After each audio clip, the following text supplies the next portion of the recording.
Hi hello ನಮಸ್ಕಾರ ರೀ. ಇವತ್ತಿಂದ ಕಂಟೆಸ್ಟೆಂಟ್ ಯಾರು ಗೊತ್ತೇನ್ರಿ ನಾನು ವಿಡಿಯೋ ಮಾಡ್ತಿರೋದು? ಫೈನಲಿ ಧನುಷ್ ಸರ್ ನೀವು ಬೇಸಿಕಲ್ಲ ಆ್ಯಕ್ಟರ್, ಅದು ಓಕೆ, ಸೀರಿಯಲ್ ಆ್ಯಕ್ಟರ್ ಬೆಸ್ಟ್, ನನಗೂ ಖುಷಿ ಐತಿ.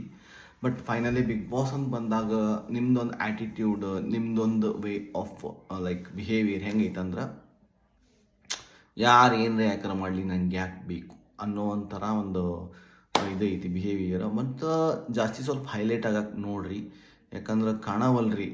ಯಾವಾಗ ಟಾಸ್ಕ್ ಅಂತ ಬರ್ತೈತೆ ಅವಾಗ ಅಷ್ಟು ಕಾಣ್ತೀರಿ, ಮತ್ತು ಫೈನಲಿ ಎಲ್ಲೂ ಅಷ್ಟು ಕಾಣವಲ್ರಿ. ಅದಕ್ಕೆ ಅದು ಏನು ನಿಮ್ದು ಇಷ್ಟು ದಿನ ಆದರೂ ಅಷ್ಟು ಹೈಲೈಟ್ ಆಗಿಲ್ಲ, ನಿಮ್ಮದೇ ಆದಂಥ ಒಂದು ಯಾವುದೂ ಪವರ್ಫುಲ್ ಹೈಲೈಟ್ ಸೀನ್ ಆಗಿಲ್ಲ.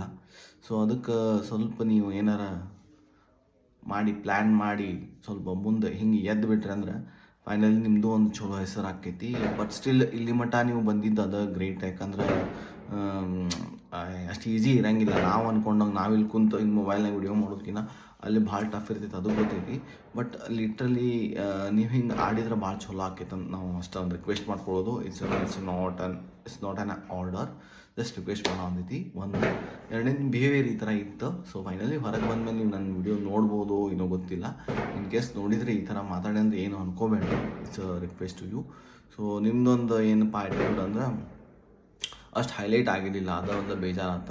Other than you are good actor ಅಂತೂ ಅದಿರಿ. ನೆಕ್ಸ್ಟ್ ಬಿಗ್ ಬಾಸ್ ಒಳಗೆ ಏನರ ಒಂದು ವಿನ್ನರ್ ಆಗಬೇಕಂದ್ರೆ ಏನರ ಒಂದು ಹೈಲೈಟ್ ಆಗಬೇಕಿತ್ತು, ಹೈಲೈಟ್ ಇನ್ನೂರ್ಗೂ ಆಗಿಲ್ಲ. ನೋಡು, ಇನ್ನೂ ಟೈಮ್ ಐತಿ. All the best. Thank you. Bye, take care.